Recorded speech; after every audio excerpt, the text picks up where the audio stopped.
Alô, galera do oitavo ano, tudo bem? Acabamos aquela matéria deliciosa, acabamos Napoleão Bonaparte, acabamos de Revolução Industrial, agora vamos entrar numa outra matéria, né? Vamos viajar para o nosso continente.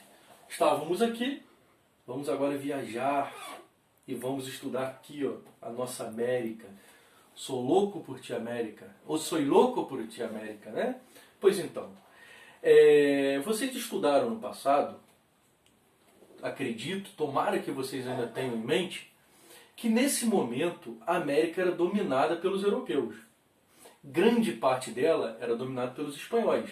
Por isso que a maioria dos países americanos fala espanhol. Por quê? A Espanha dominou grande parte. Mas tivemos também o domínio inglês. Por isso que principalmente a parte norte da América fala inglês.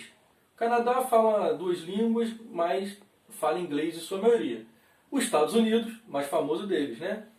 Então, porque foi dominado pela Inglaterra. Agora, nós temos um país aqui embaixo, que é o nosso, esse imenso país de tamanho continental, que fala português, porque foi colonizado pelos portugueses. Então, é disso que nós vamos falar. Nós vamos falar do domínio inglês na América, vamos falar do domínio espanhol na América e vamos falar do domínio português. Na verdade, nós vamos falar do fim do domínio desses europeus. Tá? A aula a partir de agora, a partir desse vídeo, vai ser para falar da independência desses países. Mas antes de falar da independência desses países, não podemos esquecer de que forma que esses europeus dominavam esses países. Por exemplo, aqui no Brasil. Aqui no Brasil nós tínhamos uma colônia de exploração. Ou seja, sugava a riqueza do Brasil e mandava para fora. Como, por exemplo, primeiramente, o pau-brasil, que foi um momento muito curto. Depois nós tivemos o açúcar, que era produzido em larga escala e mandado para fora.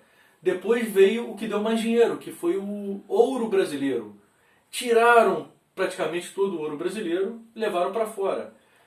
Vale ressaltar que tudo isso com a mão de obra escrava, tá? Negros que vinham da África, de Moçambique, de Angola principalmente, atravessavam com navios o Oceano Atlântico.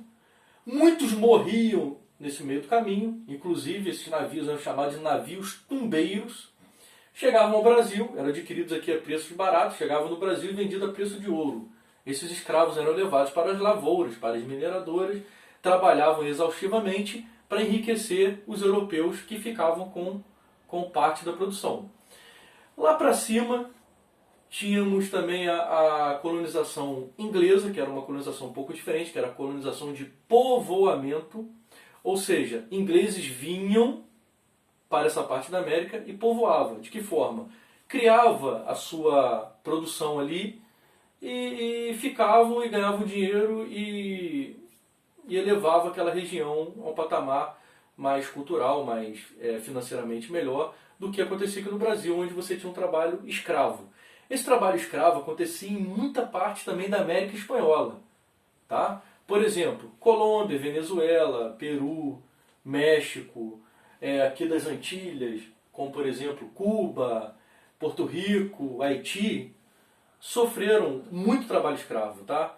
Muita produção açucareira nessas regiões, depois outros tipos de produtos, como o fumo, foi muito utilizado, muito explorado aqui no Brasil. Tá? Por falar num desses países, não podemos esquecer do Haiti, que hoje é um dos países mais pobres do mundo. O Haiti, ó, bem pequenininho aqui na América Central, tá vendo? Então, o Haiti, ele foi um país diferenciado nessa época. Por quê? A quantidade de negros que tinham, negros escravizados que tinham no Haiti, contribuiu para uma revolução negra que tomaram o poder dos franceses. Eram os franceses que dominaram o Haiti e botaram os franceses para correr, tá? Isso inclusive causou um certo mal-estar, os brancos ficaram com medo dos negros tomarem o poder. Infelizmente isso não aconteceu naquele momento. Infelizmente, né? Então, esse vídeo é só para a gente dar uma pincelada, tá? No que nós vamos estudar, que é a independência da América. Só para vocês terem noção das três colonizações que nós tínhamos na América. Tá? que tipo de colonização era essa, a mão de obra que era empregada nessa colonização, tá bom? Espero que tenham entendido e semana que vem a gente se vê. Um abraço.